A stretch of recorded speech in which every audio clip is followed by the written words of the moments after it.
പുരാതന കാലത്ത് ഭരണാധികാരികളും ജനങ്ങളും കോമറ്റ് അഥവാ വാൽനക്ഷത്രത്തിൻ്റെ വരവിനെ വളരെ ഭീതിയോടെയാണ് വീക്ഷിച്ചിരുന്നത്. വരാനിരിക്കുന്ന അപകടങ്ങളുടെ സൂചന. മരണം, പ്രകൃതിക്ഷോഭം, പകർച്ചവ്യാധി മുതലായ ആപത്തുകൾ ഇതിൻ്റെ പിന്നാലെ വരുമെന്ന് ജനങ്ങൾ വിശ്വസിച്ചിരുന്നു. ഏകദേശം 6.5 കോടി വർഷങ്ങൾക്ക് മുമ്പ് ഒരു വാൽനക്ഷത്രം ഭൂമിയിൽ ഇടിച്ചുവെന്നും അന്നത്തെ കാലത്തെ ഭൂമിയിലെ ഭീകരരൂപികളായ ദിനോസറുകൾക്ക് വംശനാശം വരുവാൻ ഇതാണ് കാരണമെന്നും ശാസ്ത്രജ്ഞന്മാർ നിരീക്ഷിക്കുന്നു. പല കാര്യങ്ങൾക്കായി ഭൂമി കുഴിക്കുമ്പോൾ 100ഉം 150ഉം അടി താഴ്ചയിൽ ഇവയുടെ ഫോസിലുകൾ കാണുന്നുണ്ട്. അതിന് കാരണമായി ശാസ്ത്രജ്ഞർ പറയുന്നത് ഈ കോമറ്റ് അഥവാ വാൽനക്ഷത്രം ഭൂമിയിൽ പതിച്ചതാണ്. AD 1066 നടന്ന യുദ്ധത്തിൽ ഇംഗ്ലണ്ടിലെ രാജാവായ ഹാരോൾഡ് രണ്ടാമൻ കൊല്ലപ്പെട്ടു. അതിനു മുന്നോടിയായി ഇംഗ്ലണ്ടിൽ ഒരു വാൽനക്ഷത്രം അഥവാ ധൂമകേതു പ്രത്യക്ഷപ്പെട്ടിരുന്നു. പിന്നീട് വളരെക്കാലത്തിന് ശേഷം ഇത് ഹാലീസ് കോമറ്റാണെന്ന് ശാസ്ത്രജ്ഞർ തിരിച്ചറിഞ്ഞു. 1705 പ്രസിദ്ധ വാനനിരീക്ഷകനായ എഡ്മണ്ട് ഹാലി ഒരു കോമറ്റ് അഥവാ വാൽനക്ഷത്രത്തിൻ്റെ ഭ്രമണപഥം പൂർണ്ണമായി നിർണയിച്ചു. 75-76 വർഷങ്ങൾക്കുള്ളിൽ ഭൂമിയിൽ പ്രത്യക്ഷപ്പെടുന്ന ഒരു വാൽനക്ഷത്രമാണ് ഇതെന്ന് അദ്ദേഹം പറഞ്ഞു. ഇനി അത് 1758 പ്രത്യക്ഷപ്പെടുമെന്നും അദ്ദേഹം പ്രെഡിക്റ്റ് ചെയ്തു. എന്നാൽ ആ വാൽനക്ഷത്രം 1758 തന്നെ വന്നു. അത് കാണാൻ ഹാലി ഉണ്ടായില്ല.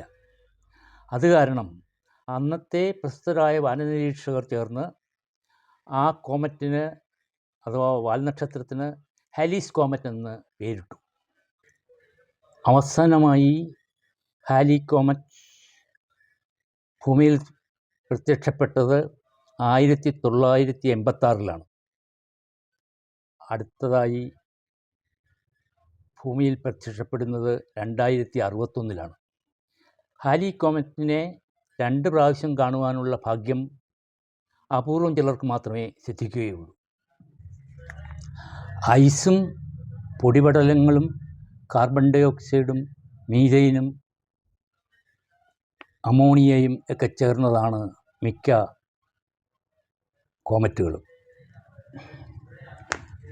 സൂര്യനോടടുക്കുമ്പോൾ ഇവ ബാഷ്പീകരിക്കപ്പെടുകയും സൂര്യൻ്റെ ഉഷ്ണക്കാറ്റിൽ ഇത് സൂര്യനിൽ നിന്ന് അകന്നു പോവുകയും ചെയ്യുന്നു. അതാണ് വാലായിട്ട് രൂപപ്പെടുന്നത്.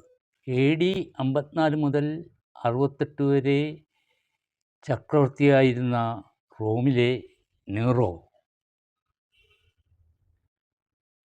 തൻ്റെ ഭരണകാലത്ത് പ്രത്യക്ഷപ്പെട്ട കോമറ്റിനെ പേടിച്ച് കുടുംബാംഗങ്ങളിലെ അകന്ന ഒരു ബന്ധുവിനെ രാജാവായി വാഴിക്കുകയും തന്ത്രപൂർവ്വം അദ്ദേഹത്തെ വധിക്കുകയും ചെയ്തു. കോമറ്റിൻ്റെ ശാപത്തിൽ നിന്നും രക്ഷപ്പെടുന്നതിന് അദ്ദേഹം തേടിയ ഒരു വഴിയാണിത്. വേറൊരു ചക്രവർത്തി താടിയുള്ള ഈ കോമറ്റ് അടുത്ത രാജ്യത്തിലെ താടിയുള്ള രാജാവിനെ ആപത്ത് വരുത്തുകയുള്ളൂ എന്ന് ധരിച്ച് സമാധാനപൂർവ്വം ഇരുന്നു. അമേരിക്കയിലെ സാഹിത്യകാരനായ മാർക്ക് ട്വെയിൻ 1835 നവംബർ 30 ജനിച്ചത്.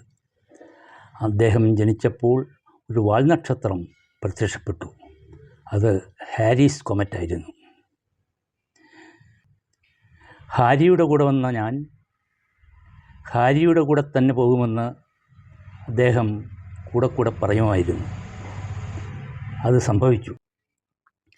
1910 പ്രത്യക്ഷപ്പെട്ട ഹാലീസ് കോമറ്റ് യൂറോപ്പിലെമ്പാടും ഭയത്തിൻ്റെ വിത്തുകൾ പാകി.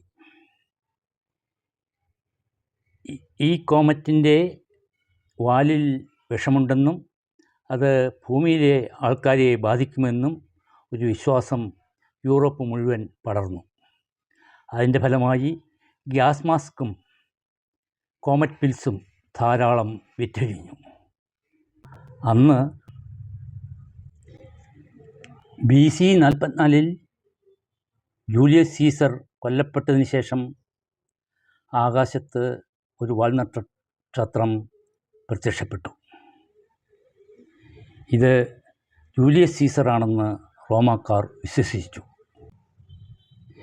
അഗസ്റ്റസ് സീസർ ഈ സംഭവത്തെ ഉപയോഗിച്ച് സീസറെ ദൈവമാക്കി.